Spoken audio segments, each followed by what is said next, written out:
फिर ये तिलक का प्रभाव, ये सिंदूर का प्रभाव मेरे जीवन में ऐसा पड़ा, क्योंकि मैं एक स्टूडेंट हूँ, ठीक है। मैं ब्रह्मचर्य का फॉलो फॉलो करता हूँ, इसलिए शायद हनुमान जी ने मुझे चुना होगा कि हाँ मैं फॉलो कर रहा हूँ, इसीलिए शायद मैं कर पाऊँ। जय श्री राम दोस्तों, कैसे हो आप? हमारी चैनल में आप सभी का स्वागत है। मैं हूं आपका दोस्त जयेश वाघेला, फाउंडर ऑफ धार्मिकस्टोरी.com एंड सीक्रेट मिस्ट्रीज। दोस्तों, आज मैं फिर से एक और इंटरेस्टिंग वीडियो कॉल सेशन लाया हूं। भक्त ऑनलाइन है, उत्सुक है अपना अनुभव शेयर करने के लिए। और वीडियो में आगे बढ़ने से पहले आप सभी को बता दूं कि अगर आप भी हनुमान जी से जुड़ा अपना अनुभव वीडियो कॉल इंस्टाग्राम के माध्यम से हमसे शेयर करना चाहते हैं, तो इंस्टाग्राम की लिंक मैंने डिस्क्रिप्शन में दी है, उस पर क्लिक करिए, मुझे फॉलो करिए और डीएम करिए। मैं जल्द से जल्द आपसे जुड़ूंगा और आपके लिए वीडियो कॉल सेशन शेड्यूल करूंगा। और अगर आप ईमेल के माध्यम से अपना अनुभव शेयर करना चाहते हैं तो हमारा ईमेल आईडी है dharmikstory@gmail.com। तो चलिए आगे बढ़ते हैं आज के इस वीडियो कॉल सेशन में। नमस्कार सर, जय श्री राम आपको। सीताराम हनुमान। सीताराम हनुमान, जय श्री राम। सब फर्स्ट ऑफ ऑल कैसे हैं आप? मैं बहुत ही अच्छा, हनुमान जी की कृपा से। बहुत बढ़िया, और आपका बहुत बहुत स्वागत है आज के सेशन में। थैंक यू वेरी मच, आप अपना समय निकाल रहे हैं, इनिशिएटिव ले रहे हैं प्रभु के नाम का गुणगान करने के लिए। सबसे पहला सवाल, आपका पूरा नाम क्या है और आप कहाँ से बिलोंग करते हैं? मेरा पूरा नाम इस शरीर का है परम जोशी। मेरा ऐसे नाम जो दिया गया परमात्मा, वो एक आत्मा का अंश हूँ, परमात्मा का अंश है वो। मैं रहने वाला हूँ भावनगर, गुजरात से। क्या बात है, बहुत बहुत अच्छा लगा। आप, मैं भी गुजरात का हूँ, आप भी गुजरात से हो, बहुत अच्छा लगा आपसे जुड़कर।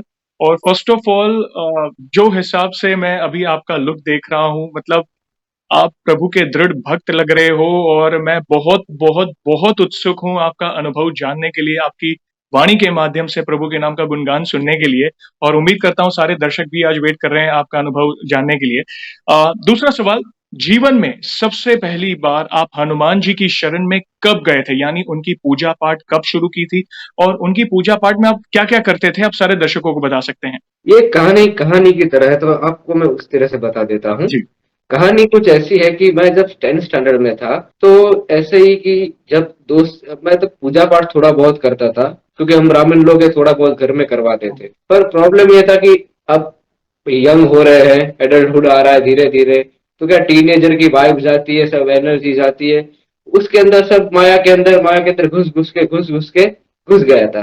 फिर ऐसा एक टाइम आ गया, फिर हनुमान जी को तो भूल ही गया था, पूरी तरह से भूल गया था। ओहो। फिर धीरे धीरे ऐसे टाइम गया, फिर डिप्लोमा शुरू किया, 10th खत्म हुआ, डिप्लोमा का 1 साल 2 साल, फिर लाइफ अनस्टेबल थी, क्योंकि हमारे पास भक्ति नहीं थी, मेरे पास नहीं थी।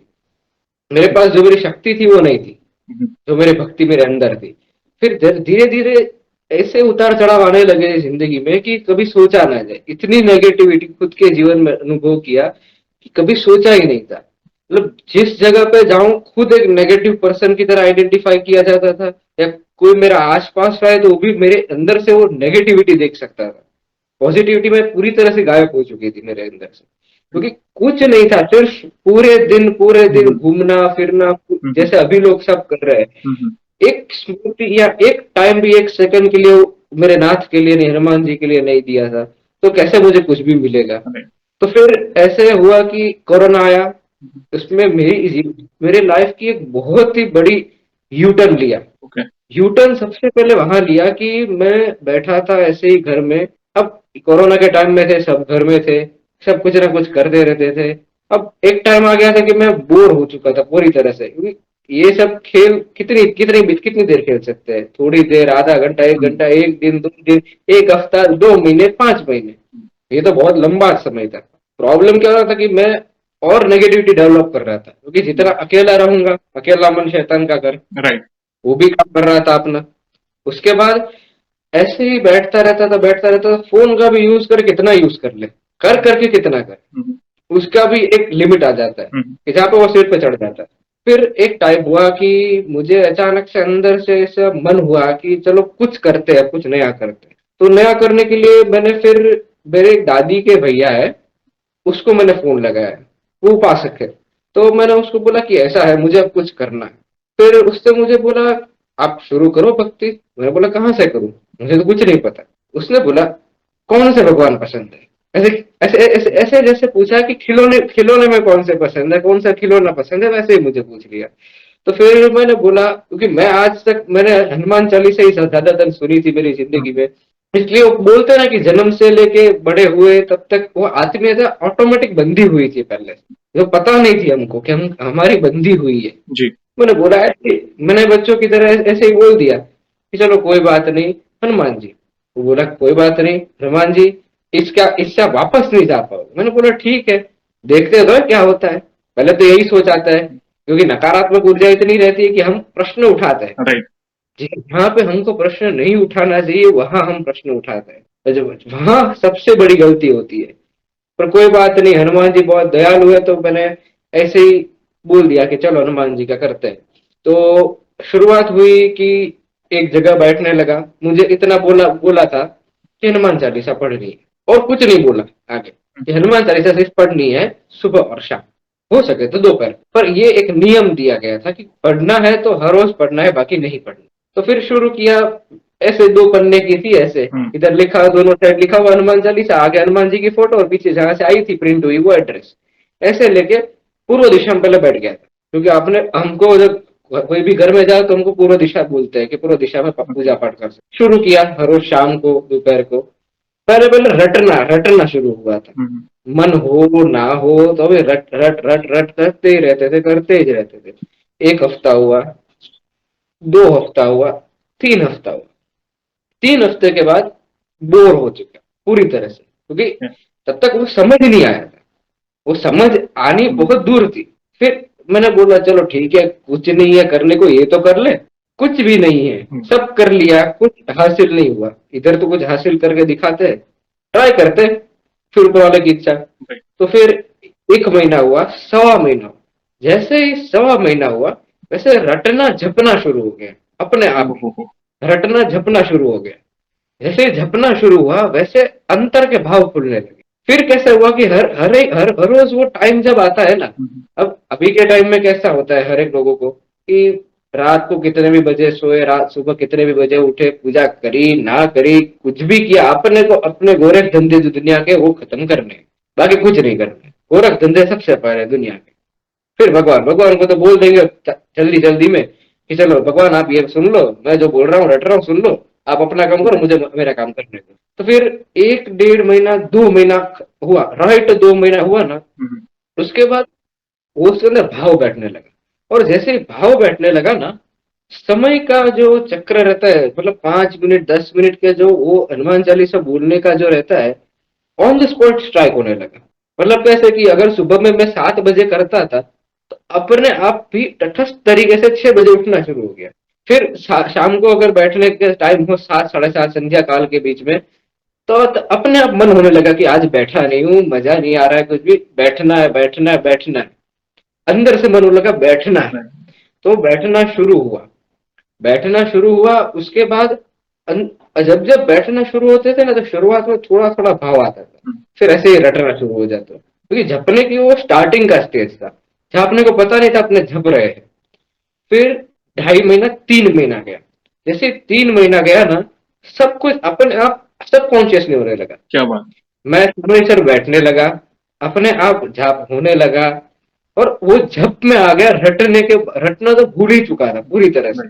फिर वो शुरू हुआ तो आगे बढ़ा, फिर 3.5 महीना आजू बाजू हुए, तब अचानक से क्या हुआ कि पूजा में जब बैठते रहते, तो जैसे जैसे एक बात है कि अध्यात्म में कैसा है कि जैसे जैसे ईश्वर का स्मरण होता है, हम पवित्र होने लगते हैं। बिल्कुल। हमको नहीं पता रहता, तो पवित्र होना शुरू हो गया था। मुझे कब हुआ वो पता नहीं, पर एक टाइम आया जब अंतर से प्रेरणा मिली कि मैं इससे भी कुछ और ज्यादा कर सकता, इससे भी और कुछ आगे बढ़ा जा सकता है। तो आगे बढ़ा, फिर संकट संकट मोचन हनुमान अष्टक शुरू किया साथ में। फिर सोचा, फिर ये समझ में आया कि हनुमान जी को तो याद कर लिया, गणपति बापा तो याद ही नहीं किया, पूजा व्यर्थ है, पूजा तो व्यर्थ है। फिर उसके अंदर गया, वो शुरू किया।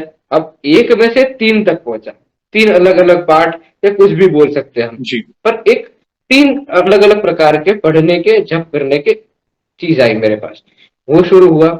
फिर उसके बाद ये समझ में आई कि हम जिसको पूज रहे हैं उसके भी कुछ नियम होंगे ना। हमारे मन के अलावा हमारा हमारा मन तो कैसे भी चल सकता है, तो ईश्वर के कुछ हम निकट जाना चाहते हैं तो कुछ उनके भी नियम पालन कर सकते हैं हम। तो फिर धीरे धीरे दीप, अगरबत्ती इतना शुरू हुआ। वो शुरू होने के बाद धीरे धीरे अच्छा लगने लगा, क्योंकि सुगंध मिलने लगी भक्ति की। धीरे धीरे वो हल्की हल्की सी सुगंध मिलने लगी कि अब कुछ मजा आ रहा है। ये बाहर सब चीजें उससे कुछ अलग है, ये चीज कुछ अलग है, ये अनुभव नहीं किया था। फिर जैसे जैसे बैठने लगा, फिर ऐसे एक एक टाइम आता रहा कि जैसे 6 साढ़े 6 महीने बीत गए। तब तक मैं इतना आगे बढ़ चुका था कि मुझे खुद पता ही नहीं था। जो 3 पार्ट थे, 3 अलग अलग प्रकार के थे, वो एक अलग तरीके से पूरा स्ट्रक्चर हो चुका था मेरा, कि जो ऑटोमेटिकली 2.5 घंटे पे गया। जो 5 मिनट पे हर रोज शुरू हुआ था एक टाइम का, वो सुबह का 45 मिनट्स का हो गया, दोपहर को आधे घंटे का, और शाम को 2.5 से 3.5 घंटे का। क्या बात है।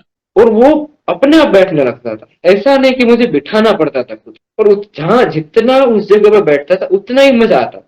मतलब ऐसा होता था कि पूरे दिन बैठा रहूं। फिर स्टूडेंट हूँ, आखिरी में पढ़ना भी होता है, सब कुछ करना होता है। फिर मैंने बोला, हनुमान जी कुछ तो कर दीजिए, बैठना तो मुझे भी मजा आ रहा है, पर ये संसार में भी कुछ करना तो है ही। तो फिर हनुमान जी ने ऐसा किया कि ये धीरे धीरे शुरू करवाया कि सुबह में एक अलग तरीका।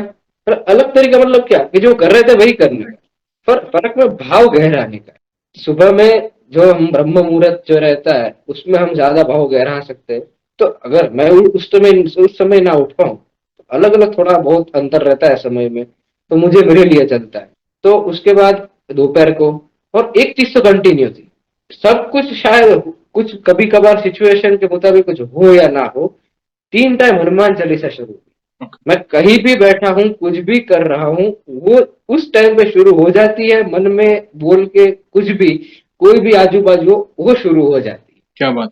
वो शुरू होने के बाद वो खत्म करनी है, करनी है, करनी है, वो नियम हो गया। तो वहां से पटरी, गाड़ी पटरी पर चढ़ने शुरू हो गई। फिर एक ऐसा टाइम आया कि जहां पे बैठना इतना हो चुका था कि अब और आगे जाना। ये मैं सोचा नहीं कि मुझे और आगे जाना है, अपने आप में आगे जाता रहा। ओके। हनुमान जी मुझे आगे करते गए कि चलो तुम आगे जाओ, तुम आगे जाओ। फिर ऐसा टाइम आया कि मैं एक चीज में फर्क फर्क समझने लगा। क्योंकि देखो, हम शुरू करते हैं ना, मैंने खुद ये शुरू किया था तब बहुत कुछ प्रॉब्लम किया था कि क्या करे क्या ना करे। सबसे पहले तो ये चीज। दूसरी बात ये कि ये करना है तो ये सही है। अब कभी भी कितनी की चीज ऐसी आती है कि कोई भी पार्ट रहता है कि मार्केट प्लेस में उसकी डुप्लीकेट कॉपी भी इतनी सारी है कि जिसमें लाइंस कट की हुई है। मॉडिफाइड होता है, एडिटेड वर्जन होते हैं अलग अलग। हाँ, वो मॉडिफाइड किया हुआ रहता है कभी कभार। तो मुझे वो पता चला, हनुमान चालीसा मैं जो खुद पढ़ रहा था वो भी मॉडिफाइड की हुई थी। ओहो। ये समझने के बाद भी तो हनुमान जी ने मेरी मदद की, क्योंकि आखिरी में मैं एक चीज समझने लगा कि भाव सबसे ज्यादा इंपॉर्टेंट है। बिल्कुल। मैं कितना भी रटन कर लूं, कुछ हासिल नहीं होने वाला जब तक उसके अंदर भाव ना हो। फिर उसके अंदर आगे बढ़ता गया। फिर 1 साल होने आया। 1 साल होने आया। पता नहीं मेरे जीवन में क्या घटा, मुझे कुछ समझ में नहीं आया। एक मैं क्लासेस में जाता था पढ़ने को, जी। एक शाम को। अब एक्सीडेंटली एक दोस्त आ रहा था, मैं जिसको मैं पहचानता नहीं था, उसके साथ मेरी दोस्ती हुई। कोई एक सेंटेंस से लेके, कोई भी एक इंग्लिश का सेंटेंस था उसके ऊपर से लेके आई थी। तो उसकी और मेरी दोस्ती इतनी गहरी हो गई कि वो खुद श्री हरि का भक्त था, जो हमको ऐसे ना पता चले कि वो भक्त है, पर उसकी ऊर्जा ही कुछ अलग थी। उसके बाजू में बैठा तो कुछ पता ही अलग चले। फिर उसने मुझे उस सगुण स्वरूप से लेकर निर्गुण स्वरूप तक उसने मेरे को ट्रांसफॉर्म किया रोज, धीरे धीरे। उस मुझे पता भी नहीं चला। हम ऐसे ही आप और मैं जैसे बात कर रहे नॉर्मली, वैसे हम लोग नॉर्मली बात करते रहे। फिर कब संसार की बात से लेके भक्ति में मैं रमने लगा, वो खुद पता नहीं चला मुझे। वहां से आगे बढ़ता गया, और 6 महीने बीत गए, और 6 महीने में मैं सगुण से निर्गुण स्वरूप तक की यात्रा में उसने मुझे पहुंचाया। क्या बात। कि कभी कभार शायद हम सोचते हैं कि हम अपने मंदिर में ना बैठ पाए तो पाप लगेगा, हमारा क्या होगा, हमारा भक्ति का क्या होगा। अनुभव मैंने भी किया। तो फिर वो समझ में कि सगुण जितना ही है उतना ही निर्गुण भी है, ये वो दोनों एक ही है आखिरी में। फिर उसने मुझे वो समझाया। सोच लो कि 1 साल हुआ, अपने आप से ईश्वर ने किसी को नियुक्त कर दिया मेरे लिए, वो आ गया मेरे जीवन में एक और एक पड़ाव सिखाने के लिए। और एक पड़ाव जैसे ही 6 महीने खत्म होने लगे और एक नई घटना घटी, जहां से मेरे जीवन का सबसे महत्वपूर्ण मोड़ लेना शुरू हो गया था हुँ, भक्ति मार्ग में। एक बुजुर्ग थे, अंदाजन शायद 60 और 70 के बीच में। हुँ, वो ऐसे वो पीने का आजमा आजम होता है, वो बेचते थे ऐसे ही।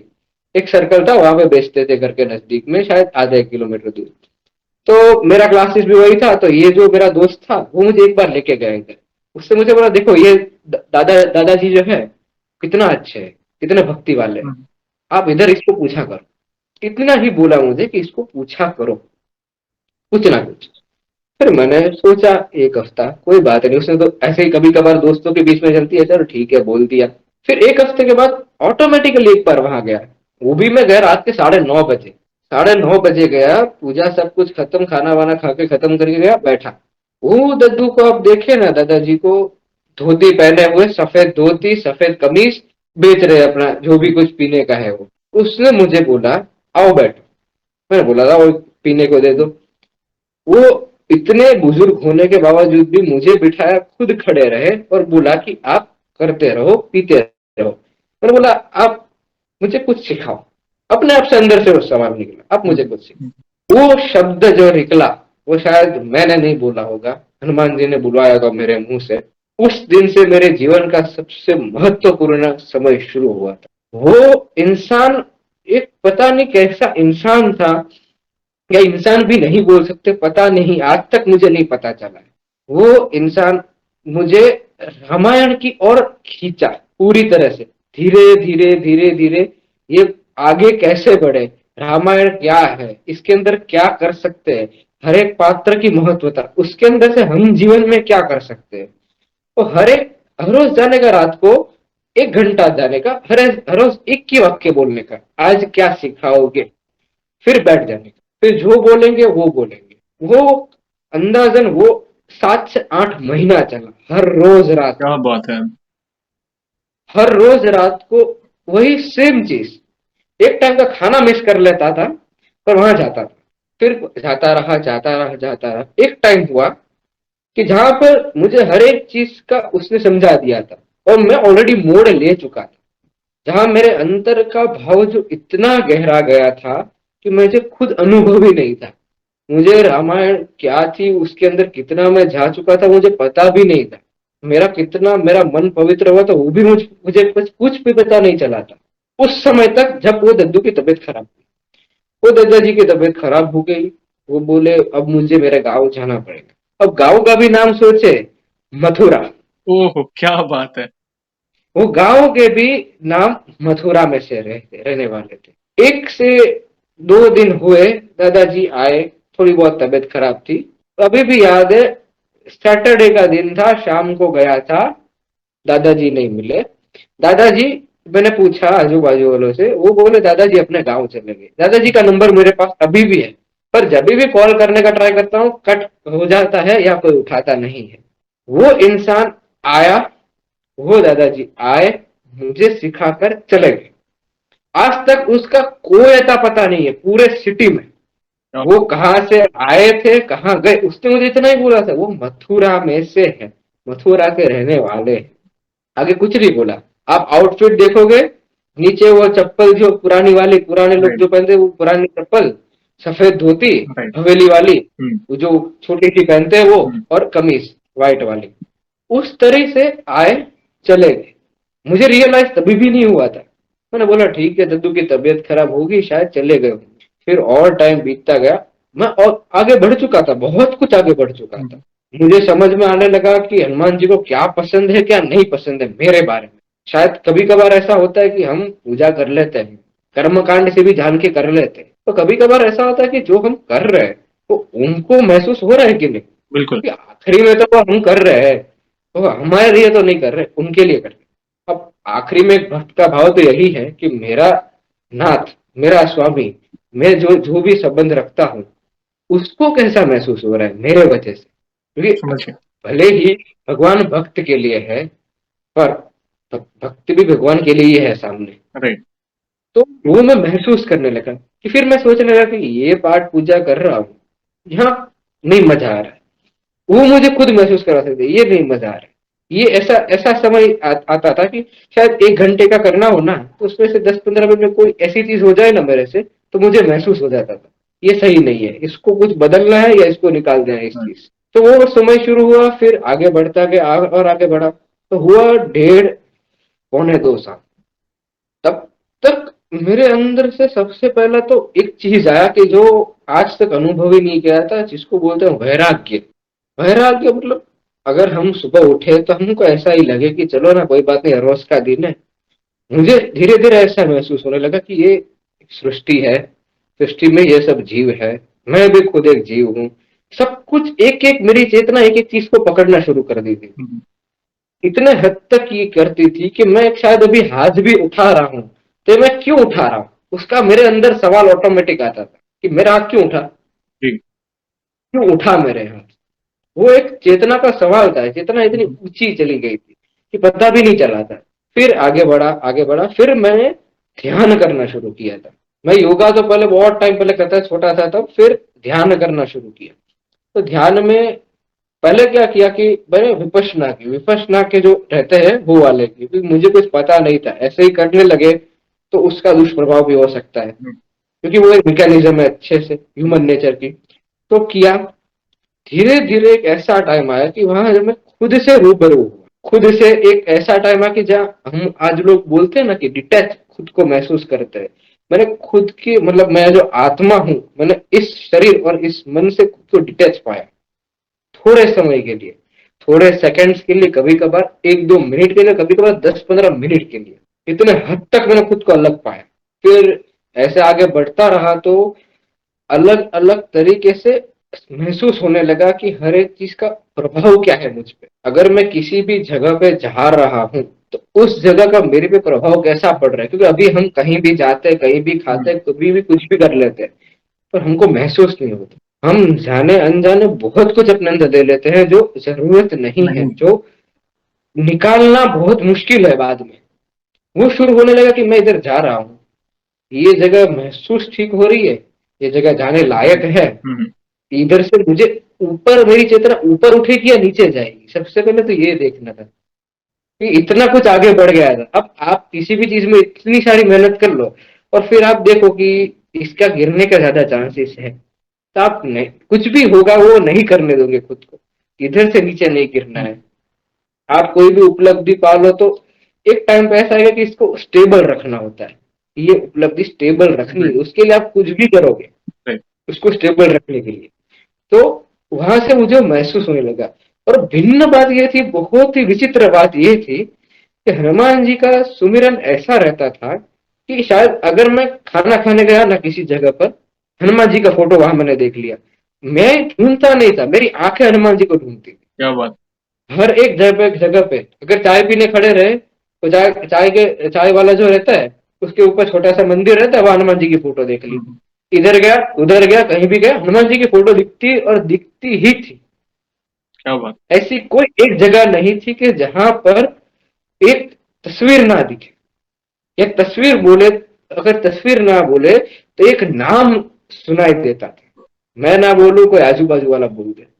इतना हद तक मुझे महसूस होने लगा, इतने हद तक हनुमान जी ने आजू बाजू में उनको रख दिया था हम्म, कि अब टाइम आ चुका है, आप थोड़ा और आगे बढ़ो, आगे हो बढ़ो। सकता है। क्योंकि एक बात है कि भक्त जब भगवान के पास जाता है और जब जाने के बाद शरणागत होता है, जो आखिरी में, जो आखिरी का जो स्टेज है जहां से असली भक्ति शुरू होती है, जब तक शरणागत नहीं है तब तक भक्ति शुरू नहीं नहीं है। आते। क्योंकि समर्पण नहीं है पूरी तरह से, तन मन धन कुछ भी हम आज बोले, पर तब तक असली रास्ता शुरू नहीं होगा। बिल्कुल। वो हुआ तो उसके बाद क्या हुआ कि एक दिन बैठा था ऐसे ही पूजा में, पूजा का टाइम शुरू था, तो ऐसे ही बैठा था, तो ऐसे ही सोच दिमाग में आया, ये सब पूजा के अंदर ही रहता है, ऐसे कोई टाइम विचार नहीं आते, ये सब प्रेरणा अंतर रहती है पूजा के अंदर। बोला कि अब मैं बाहर से तो अंदर से तो कर रहा हूँ, अब इस बाहर का जो शरीर है उसके लिए मैं क्या कर सकता हूँ, उसको मैं प्रभुमय या मेरे नाथ के लिए मैं क्या कर क्या सकता कर सकता हूँ। हूँ। उसके लिए हमारे विधान में दिए गए हैं रक्षा कवच, ये जो हम बोलते हैं, या कुछ भी कि जो हमारे शरीर पे अप्लाई करने से हम प्रभु के चिन्ह हमारे ये शरीर पे स्थापन कर सकते हैं, रख सकते हैं, कि जहां से हमारा शरीर का भी शुद्धिकरण शुरू हो, और जहां से ईड़ा और पिंगला नाड़ी दोनों का कंट्रोल भी शुरू होना शुरू हो जाए। तो फिर सोच दिमाग में आया कि चलो अब तिलक करेंगे, प्रभु के दो चरण चिन्ह है वो सिर पे रख के कहीं भी जाएंगे ये शरीर का शुद्धिकरण रखेंगे। फिर ऐसे ये तो ऐसे ही कोई थॉट आ सकती है। मैंने बोला ठीक है चलो जाने दो, ये तो अब बहुत हो गया। कभी कभार ऐसा भी होता है ना कि बहुत हो गया चलो। फिर बात यह है कि 1 हफ्ता हुआ, 1.5 हफ्ता, वो बात हर रोज पूजा में एक ही टाइम रिपीट होती थी, एक ही टाइम एक ही टाइम एक ही टाइम रिपीट होने लगती थी। करना है करना है करना है, ये भी पता था कि इसके अंदर अलग अलग तरीके से करने का। ये ऐसा नहीं पता था कि तिलक करना है चलो ये कर लो ठीक है, नहीं, अंदर से ये प्रेरणा मिली कि पहले ये वाला करो, उसके बाद कुछ और उपलब्धि मतलब और आगे बढ़ो तो कुछ ऐसे करो तिलक में, और फिर और आगे बढ़ो तो और फिर एक ऐसा स्टेज आए कि जहां तुम रघुनाथ जी के चरण रख सको अपने सिर पे, अपने त्रिनेत्र के द्वार पे रख सको, जहां से तुम अपने खुद को पावन कर सको। तो शुरू हुआ तो सबसे पहले अंदर की प्रेरणा थी कि तिलक करना है, कौन सा तिलक करें। सबसे पहला सवाल ये, क्योंकि हर एक के भगवान अलग है, हर एक का रास्ता अलग है, हर एक की प्रेरणा अलग है। मेरे हनुमान जी है, ठीक है, तो हनुमान जी, मैंने बोला हनुमान जी, मेरे अंतर मन से बोला मुझे तो पता नहीं, आप जो करते हो मैं कर लेता हूँ, वक्त तो मैं आखिरी आपका हूँ, कर लिया। तो शुरुआत में कैसे पता चला कि पीला चंदन और बीच में सिंदूर, अभी जो किया है वो बाहर का पीला चंदन और बीच में सिंदूर, कोरा सिंदूर, सब कुछ पानी में भिगाया हुआ थोड़ा थोड़ा करके कर देने का। वो शुरू हुआ, उसका प्रभाव शुरू हुआ मेरे पे, क्योंकि हर एक सिंदूर का, फिर कुमकुम का, और हर एक जो अपने लगाते चंदन के हर एक का प्रभाव अलग है अलग अलग हमारे पे। तो वो अनुभव करने लगा। फिर एक समझ में आया कि तब तक मैंने जनेऊ धारण नहीं किया था, हम ब्राह्मण है तो हमको जनेऊ धारण करना पड़ता है, कंपलसरी है, तो मैंने नहीं किया था। इसलिए फिर थोड़ा और समय 1.5 2 महीना गया तो फिर पूजा में आगे और बढ़ता नहीं। तब तक मैं इसके अंदर क्या था कि ये जो 1.5 2 महीने का टाइम था ना, इसके अंदर रामायण की चौपाई शुरू हुई थी। रामायण की चौपाई का अध्ययन शुरू हुआ था अंतर मन से, कि ये मतलब है, इसको मैं अपने जीवन में कैसे उतारूं। फिर रटन से पढ़ने से लेके उसको उतारने का टाइम शुरू हुआ था। तब तक पढ़ा था बहुत, फिर उतारना शुरू हुआ था, फिर आगे बढ़ा। तो फिर रामायण की चौपाई और राम नाम की महिमा, जो सबसे ज्यादा महत्व है इस भक्ति के मार्ग में, राम नाम की महत्व, ये राम नाम की महत्वता मैंने ये तिलक लगाया और इतना आगे बढ़ा। उसके बाद मुझे इंट्रोड्यूस किया गया, सिर्फ इतना समझो कि इंट्रोड्यूस हुआ था, तब इतना करने के बाद तब इंट्रोड्यूस हुआ था। इंट्रोड्यूस हुआ तो ये 1 1.5 महीना चला गया, तो अंदर से और एक प्रेरणा आई पूजा के टाइम पे कि अब समय आ गया है, जनेऊ धारण करो। क्या बात। जनेऊ धारण कर लिया तो फिर थोड़े ही टाइम में जनेऊ धारण कर लिया, तो अंदर से प्रेरणा आई, अब बदलो, अब ये तिलक बदलो, अब ऊर्जा बदलो खुद की और आगे बढ़ो। आगे बढ़ा तो जो चीज बहुत ही मुश्किल है, और शायद आपको भी पता है, कि हनुमान जी का सिंदूर हम लोग कान के पीछे लगाते हैं, कान के साइड में लगाते हैं, तो ज्यादातर बीच में लगाते हैं। कभी भी हम रघुकुल तिलक के अंदर कभी सिंदूर बहुत कम देखा है हमने, क्योंकि वैष्णव तिलक में चंदन ही रहता है। इसके अंदर प्रेरणा ये थी कि बाहर सिंदूर, सिर्फ सिंदूर, और बीच में कुमकुम, जो एक तरह से बोला जाए तो बहुत ही उग्र ऊर्जा है उसका प्रतीक है, क्योंकि कुमकुम शक्ति है और सिंदूर भी अपार शक्ति है। वो दोनों मैं लायक पता नहीं हूं कि नहीं, आज भी मैं आपको भी बोल रहा हूँ कि मुझे हनुमान जी ने लायक कैसे बनाए वो मुझे आज तक पता नहीं है, पर वो चीज में मेरे सिर पे रघुकुल तिलक की तरह मैं धारण कर पाया। क्या बात। मैं 3 4 नाथ संप्रदायों के संत से मिला, उन्होंने खुद बोला कि तुम ये लगाते कैसे हो, ये चीज तुम लगा कैसे पाए, क्योंकि इससे तो तुम और उग्र हो जाओगे और ऐसे बोलते ना तामसी हो जाओगे, हम्म, क्योंकि वो उग्र ऊर्जा है। राइट। मैंने बोला पता नहीं हनुमान जी की प्रेरणा आई थी मन में, हनुमान ऐसा लगा कि हनुमान जी ने हमको कुछ बोला, लगा लिया। हम्म, बोला ध्यान रखना, उन्होंने बोला अब ध्यान क्या रखूं, उन्होंने ही तो बोला था, वो जो बोल रहे ऐसा कर रहा हूं। ऐसा 8 से 9 महीने तक चला। वो तिलक जैसे ही मेरे जीवन में आया, मेरा जीवन इतना परिवर्तन हुआ कि मैंने सोच नहीं सका। अभी सोच रहा हूं कि एक चल रही है जिंदगी, ये डायरेक्ट ऑन द स्पॉट ऐसे लिफ्ट हो गई। ऐसे भी नहीं कि एक एक स्टेप चढ़े, डायरेक्ट लिफ्ट हो गए। या स्टीव, राइट। हाँ। फिर अचानक से राम नाम का झुक झप करने का शुरू मन होने लगा। फिर शाम को पूजा पाठ कम किया, राम नाम का जप शुरू होना शुरू हो गया। राम राम सीता राम, अब जो भी नाम से राम को पुकारना चाहो बिल्कुल। पुकार सकते हो। पर वो शुरू हुआ, और जब भी वो शुरू हुआ तब पता चला कि ये राम नाम की महिमा और हनुमान जी की असली भक्ति कहाँ से शुरू होती है। क्योंकि राम दुआर है तुम रखवार है। बिल्कुल। जब तक हनुमान जी, अगर हनुमान जी को पाना है तो राम जी को पाना पड़ेगा, राम जी को पाना है तो हनुमान जी को पाना पड़ेगा। बिल्कुल। दोनों एक दूसरे के अधीन है। भले भक्त और दास की बात है, ठीक है, भक्त एक दास बना हुआ है तो भी। फिर ये तिलक का प्रभाव, ये सिंदूर का प्रभाव मेरे जीवन में ऐसा पड़ा, क्योंकि मैं एक स्टूडेंट हूँ, ठीक है, मैं ब्रह्मचर्य का फॉलो फॉलो करता हूँ। इसलिए शायद हनुमान जी ने मुझे चुना होगा कि हाँ मैं फॉलो कर रहा हूँ, इसीलिए शायद मैं कर पाऊँ। क्योंकि सिंदूर तो हम भी जानते हैं कि बहुत पवित्र है। बिल्कुल। तो वो किया। मैंने ये पूरी तरह से प्रयास किया था कि मैं मेरा ब्रह्मचर्य कुछ भी करके खंडित ना होने दूं, क्या? कहीं पर भी। ये जो स्टूडेंट लाइफ में सबसे ज्यादा वो ड्रॉबैक आता है, लाइफ की सबसे बड़ी मिस्टेक जहां से शुरू होती है कि जहां पे हमको अज्ञान रहता है कि हम क्या कर रहे हैं, राइट। वहां से ब्रह्मचर्य को टूटना नहीं चाहिए, उसका प्रयास शुरू था।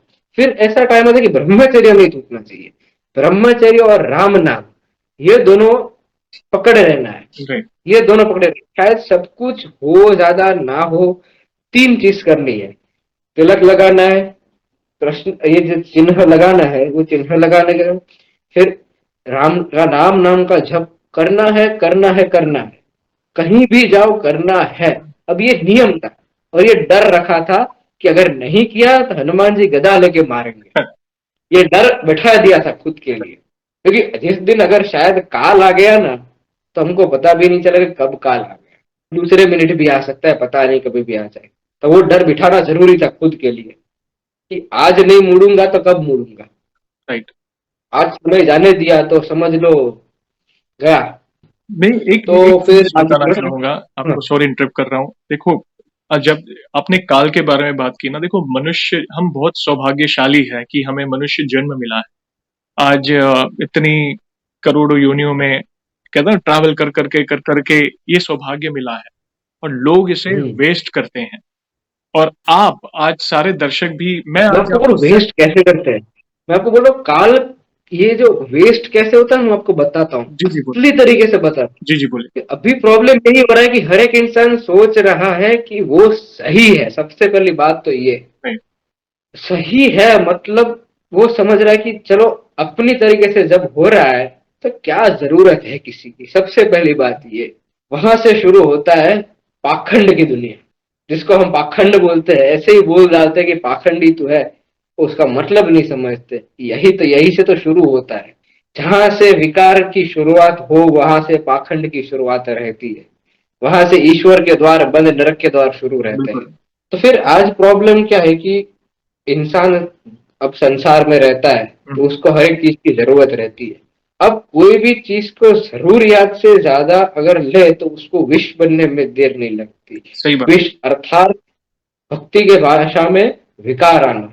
एक बार विकार आना शुरू हो जाएंगे तो राम नाम का कोई भी जप रहेगा वो आपके अंदर से क्षीण होने लगेगा। राम नाम कभी क्षीण होने नहीं वाला, पर आपके अंदर से क्षीण होना शुरू हो जाएगा। बिल्कुल। हर एक चीज में, आप भोग के लिए, कामना के लिए, चीज के लिए, कोई भी खाने पीने से लेकर हर एक चीज में हम इतना ध्यान देते हैं, पर हम वो ध्यान देने में इतने विकार बढ़ते हैं कि हम खुद सोच ही नहीं सकते। कि हमने क्या क्या बो लिया अपने खुद के लिए, राइट। तो कितना हर रोज पानी दे रहे, फिर एक टाइम आया हम बीमार पड़े या उम्र लायक हो गए, फिर सोचते हैं अब भगवान की भक्ति करेंगे, तब तक तो काल नजदीक आ चुका है, अब क्या करोगे। तब कई लोग तो भगवान को ही दोष देते हैं कि भगवान क्यों हमें दुखी कर रहे हैं। मगर अगर आप अपना लेखा जोखा अगर पूरा रिवीजन करेंगे ना पूरी लाइफ का कि हमने क्या किया है, अगर हम भगवत गीता अगर आपने पढ़ा है तो उसमें हर एक चीज मेंशन की है कर्मकांड के रिलेटेड। भगवान श्री कृष्ण ने अपनी वाणी में बताया है। देखो, कुछ भी करो आपके कर्म आपको नहीं छोड़ेंगे। कुछ भी करो आपको अपना कर्म भोगना ही पड़ेगा, ये मैं हर सेशन में बोलता हूँ। मगर आप सच मगर चलो, हो गया वो हो गया। अगर आप रियलाइज एट लास्ट कर लेते हो कि चलो ये मुझसे गलती हो गई थी, अभी मैं पूरी कोशिश करूंगा कि जीवन में अच्छे कर्म करूं, अपने आप को ईश्वर के प्रति समर्पित करूं। ठीक है, देखो सुख दुख लगा रहेगा, जैसे सुख है वैसे दुख आएगा, दुख के बाद सुख आएगा, परिवर्तन ही संसार का नियम है, दुख तो आना ही है, ऐसा नहीं है। मगर जब जब एक भक्त प्रभु की शरण में रहता है, अपने आप को उनके प्रति समर्पित करता है ना, दुख आएगा मगर दुख लगेगा नहीं। क्योंकि लाइव एग्जांपल देता हूँ आपको, लाइव एग्जांपल देता हूँ इस बताइए। बात का, मैं खुद हूँ उस चीज के लिए। जी। मैं भक्ति मार्ग में गया था, मैं आपको शुरुआत में बोला कि बहुत सारी नकारात्मक ऊर्जा मेरे आजू बाजू से मैं खुद बनने लगा था। एक टाइम ये भक्ति मार्ग में ऐसा आया कि आप खुद सोचो कि आज एक इंसान ने मेरे लिए खराब सोचा है, अब एक हनुमान जी ने इतना रक्षा कवच बनाया था उसके शरणागत भक्त के लिए कि वो आए उसके पहले ही चला जाए। हनुमान जी को हम बोलते हैं ना संकट मोचन, राइट। वो संकट आने के पहले ही चला गया। कोई भी तकलीफ आने से पहले ही चली गई, हर एक चीज आने से पहले ही चली जाती थी, और फिर जाती थी उसके बाद महसूस होता था कि ये तो आने वाला था बहुत बड़ा संकट, चला गया चला गया। अपने आप ही।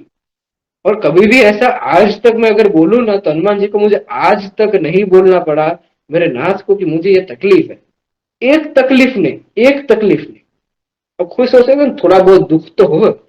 अब हनुमान जी इतने दयालु, इतने संकट मोचन, इतने एक्टिव, हमारी भाषा में बोले तो इतने एक्टिव है कि उसके भक्त के ऊपर एक छोटी सी ऐसे मतलब समझ लेना सुई भी लगना हो ना, सुई भी लगना बंद कर दे।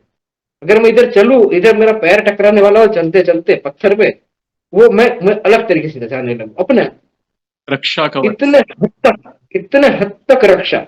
पर ये हम इंसान को पता नहीं चलता है जब तक हम उस उच्च चेतना को महसूस नहीं करते जो हमें संभाल रहा है। उसको हम जब तक महसूस नहीं कर सकते ना, जैसे आज माता पिता हमको संभालते तो हम उसको देखते हैं, उनको महसूस राइट। करते हैं, राइट। उनको समक्ष अनुभव करते हैं। राइट। वैसे ही उनको अनुभव जब तक ना करो ना, मैं ऐसे नहीं बोल रहा कि पूरी तरह से आप उसको देख ही सकते हो, सब कुछ कर सकते हो, पर एक पॉइंट पे आप उनको महसूस कर सकते हो कि है, वो है, है। मेरे लिए है। उनकी उपस्थिति, उनकी वाइब्रेशंस, उनकी ऊर्जा, वो आपको कहता है ना कि उसके लिए आपको एक चित्त होना पड़ेगा। आपका जो जीव है जब प्रभु से एक चित्त होता है ना, तब जाके ये सारी अनुभूतियां आपको होती है। देखो, एक चीज बताना चाहूंगा, आज कई लोग, क्योंकि देखो मैं फर्स्ट ऑफ ऑल आपको सैल्यूट करना चाहूंगा कि इतनी यंग एज में विद्यार्थी होने के बावजूद आप एक ऐसा एग्जाम्पल सेट कर रहे हैं आज के युद्ध के लिए, आज की जो युवा पीढ़ी के लिए, जो एक्सक्यूजेस देते हैं कि नहीं होती पूजा पाठ, बोरिंग है, नहीं होता, मेरे पास समय नहीं है, मैं स्टूडेंट हूं, मेरे पास जरा भी समय नहीं है। तो उनके लिए एक आप बहुत बड़ा, आज आपने देखा होगा तकरीबन, मतलब अभी फिलहाल ऑलमोस्ट आधे एक पौने घंटे की बात हो गई हमारी, मगर मैं सिर्फ आप आज आपको सुन रहा था। मगर इतना मन प्रफुल्लित हो रहा था जिस तरह आपने प्रभु का गुणगान किया, प्रभु की एक एक छोटी छोटी चीज का वर्णन किया। ऐसा नहीं था कि पहले से भक्ति आपके अंदर ऑलरेडी इतनी थी, मगर आपकी अंतरात्मा ही, ये प्रभु की कृपा थी। उनके मर्जी के बिना आप उनकी शरण में भी नहीं जा सकते, ये उनकी कृपा थी। आपने एक कदम आगे लिया, उन्होंने आपको और 4 कदम आगे बढ़ाया। वे खुद नहीं आए मगर किसी ना किसी के माध्यम से आपको वो ज्ञान प्रदान करते गए। जैसे आपने वो अंकल जी के बारे में बताया कि एक बूढ़े बुजुर्ग जो, जिनके बारे में आपको कुछ पता नहीं था, वो कैसे मिले, आपको ज्ञान प्राप्त हुआ, और वो आपको ज्ञान देने के बाद कहाँ चले गए आपको पता ही नहीं। आप उनको कांटेक्ट करने की कोशिश कर रहे हैं मगर अब तक नहीं हुआ। तो कहते हैं ना, ईश्वर किसी ना किसी के माध्यम से, अपने दूतों के माध्यम से या किसी व्यक्ति के माध्यम से आपका काम करके चले जाएंगे। आपको पता भी नहीं चलेगा। मगर जब तक आप इनिशिएटिव नहीं लेंगे, तब तक वो परिवर्तन नहीं देखने मिलेगा। अगर आप बैठे रहेंगे, अरे चलो भगवान प्रसन्न होंगे, बैठते हो, तो कई लोग ऐसे हैं जो बैठे जस्ट वेट एंड वॉच, उनको लगता है कि वे भगवान की टेस्ट ले रहे हैं। चलो मैं ये करके देखता हूँ, भगवान करते कि नहीं, फिर मैं आगे मानूंगा कि मेरा काम हो रहा है कि नहीं। ऐसा ना करो, हमारी कोई औकात नहीं है। ये जो पूरी सृष्टि, जो जो पलक झपकते ही पूरे बड़े बड़े परिवर्तन हो जाते हैं, आप उनकी टेस्ट ले रहे हो। तो आपके आपको एक और मजे की बात बताऊं, अपनी बात बोली ना, जी आपको मैं बताता हूँ कितने, अब मैं जो बोलने जा रहा हूँ ना, उससे कितने सारे लोगों का अहम टूटने वाला है। जी बोलिए। अहम पे बहुत गहरी चोट लगने वाली है। जी अब मैं बात करने वाला हूं उन लोगों से कि जिसके पास बहुत पैसा है। जी आपने बात बोली ना, वो भगवान की टेस्ट लेते हैं। अब आज आपको मैं बहुत अच्छा सा लाइव एग्जांपल बोल रहा हूं, अब हम सबको पता भी है, जी पर हम समझ नहीं रहे। जी अब लोग ऐसे बोलते हैं कि अमीर बाहर, अब अमीर अंदर भीख मांगता है मंदिर के, गरीब बाहर मांगता है। ठीक है। अब जिसके पास अभी बहुत सारा पैसा है ना, तो जिसके पास भक्ति भाव कम है, बहुत कम है, जो वैल्यू नहीं करता है अपनी भक्ति की, अपने जीवन की, सिर्फ पैसे के पीछे भागा है, वो जाएगा मंदिर में, ये लो दान किया, ये लो पैसे, ये लो भगवान के लिए रखो। भगवान क्या करेंगे? ये जो कागज का टुकड़ा है, ये कागज भी बनाया है भगवान ने, इस कागज के टुकड़े को आपने वैल्यू दिया है, असलियत की वैल्यू कुछ है ही नहीं इसकी। और हम उनको रिश्वत देना चाह रहे हैं, उनको दिखाना चाह रहे हैं कि जिसको 1 सेकंड लगता है सृष्टियां बनाने में, एक नहीं सृष्टियां बनाने में बहुत सारी, राइट उनको आप प्रलोभन दे रहे हैं पैसों की। शास्त्र में बताया है कि दान देना अच्छा है, पर दान देने के लिए भी सबसे पहले अंतर्मन पवित्र होना चाहिए ना। बिल्कुल वो दान भी निरर्थक है अगर ठीक से नहीं दिया। जो उसका एक हेतु रहता है, दान का भी एक हेतु है कि हम भला कर रहे हैं, तो उसकी भावना अपने अंदर रख के उसको दे रहे हैं। बिल्कुल जब तक वो भावना नहीं है, तब तक वो कागज का टुकड़ा ही है। शायद आज जीने के लिए, इस संसार में चलने के लिए उस कागज का टुकड़े के काम आ जाएगी, राइट पर आप उस परमात्मा को कागज का टुकड़ा दिखा के बोल रहे हो कि ये मेरा काम कर दे, वो नौकर नहीं है।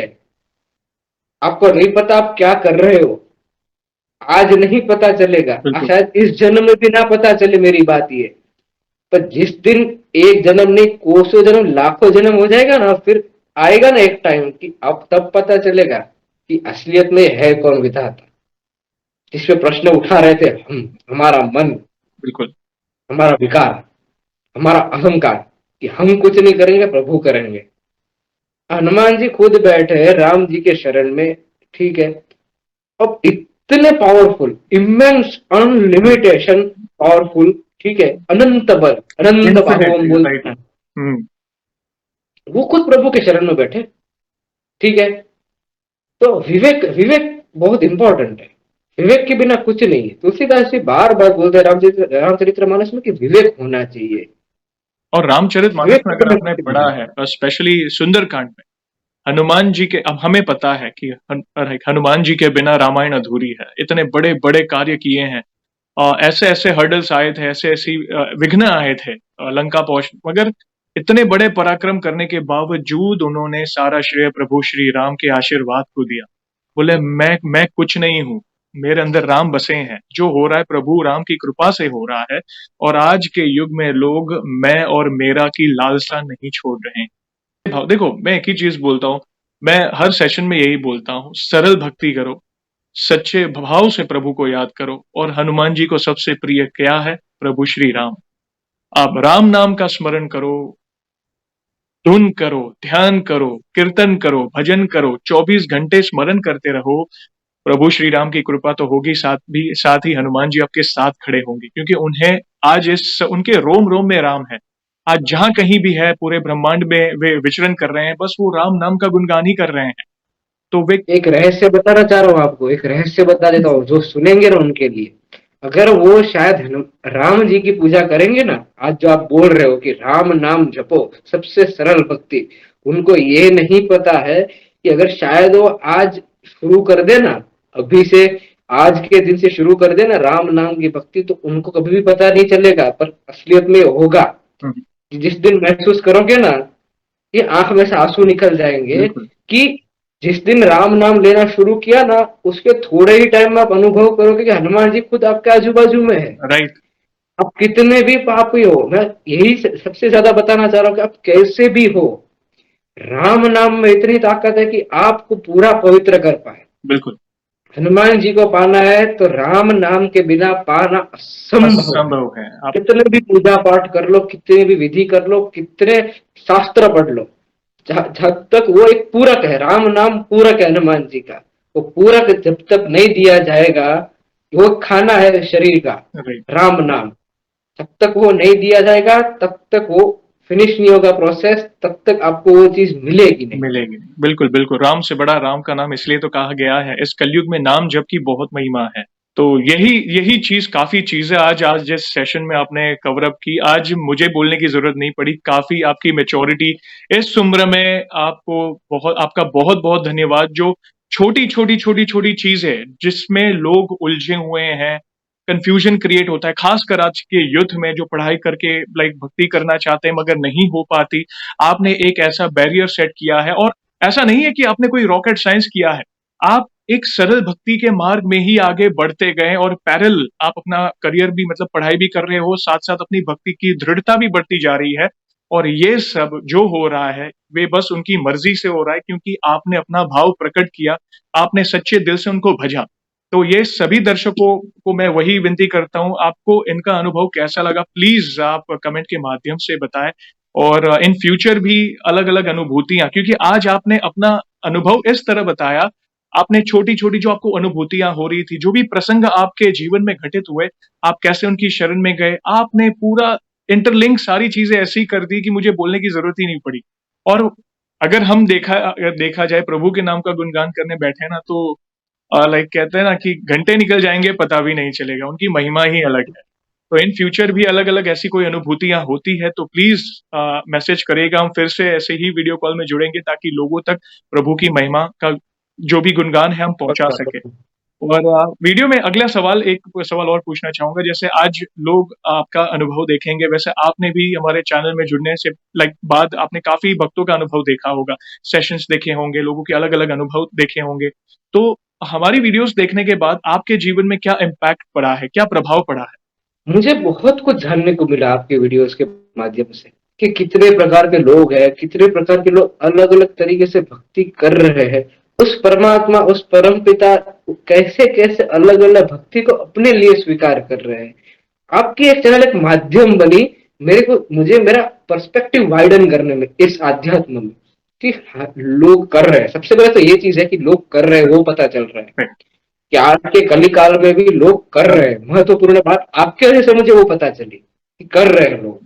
फिर ये पता चली कि अलग अलग भक्ति का मार्ग लोगों ने कैसे लिए।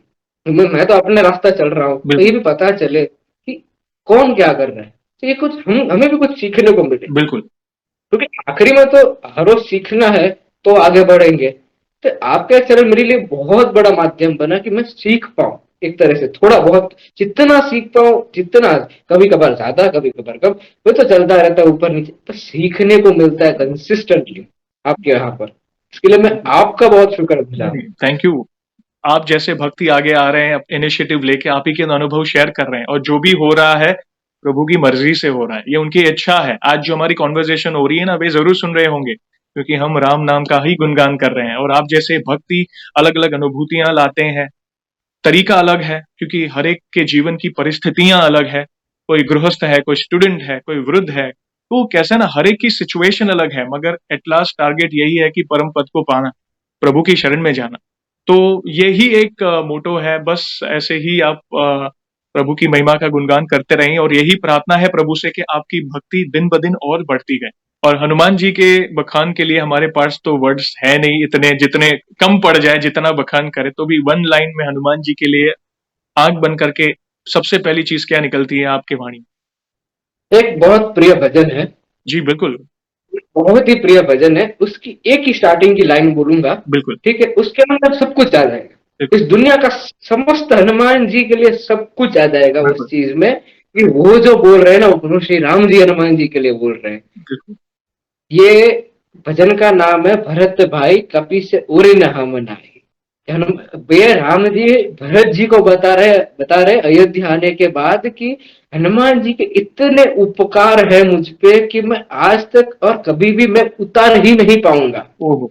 अब जो जगतपति है, सब कुछ के संभालने वाले है, सब कुछ रचयिता, सब कुछ एक ही अंदर है। बिल्कुल। वो बोल रहे हनुमान जी के लिए कि उनके उपकार मैं कभी चुका नहीं पाऊंगा। तो हम खुद सोच सकते कि हनुमान जी क्या है। और हम जैसे बोलते हैं नारद सारद सहित अहिंसा। हाँ, बिल्कुल। मैंने आपको, हम हमारे पास वर्ड्स कम पड़ जाए, आज प्रभु श्री नारायण जी भी अगर उनके बखान इस तरह करते हैं तो हमारी तो कोई औकात नहीं है। हमको बस उनकी चरण की रज का भी सौभाग्य मिले तो हमारा तो जीवन तर गया। कहते हैं ना। तो ऐसे ही है हमारे बजरंगबली।